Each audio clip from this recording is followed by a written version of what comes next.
Maramon convention യുവജന സഖ്യം യുവവേദി പരിപാടിയിൽ നിന്നാണ് പ്രതിപക്ഷ നേതാവ് വി.ഡി. സതീശനെ ഒഴിവാക്കിയത്. കമ്മിറ്റിയിലെ ഒരു വിഭാഗത്തിന്റെ എതിർപ്പാണ് സതീശനെ പരിപാടിയിൽ നിന്ന് ഒഴിവാക്കാൻ കാരണം. സതീശനെ അതിഥിയായി ക്ഷണിച്ചത് ഇടതുപക്ഷ അനുഭാവികളായ യുവജന സഖ്യം കമ്മിറ്റി അംഗങ്ങൾ എതിർത്തതായാണ് സൂചന.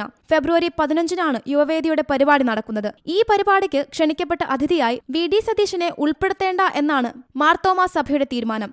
നേരത്തെ മാരാമൺ കൺവെൻഷനിൽ വേദിയിൽ പ്രസംഗിക്കാൻ വി.ഡി. സതീശന് അവസരം ലഭിച്ചതായി റിപ്പോർട്ടുകൾ വന്നിരുന്നു. അത്യപൂർവമായി മാത്രമാണ് രാഷ്ട്രീയ നേതാക്കൾക്ക് കൺവെൻഷൻ വേദിയിൽ പ്രസംഗിക്കാൻ അവസരം ലഭിക്കാറുള്ളത്.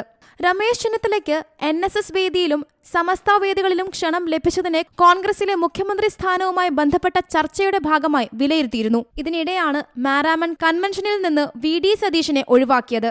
C Malayalam news, Pathanamthitta.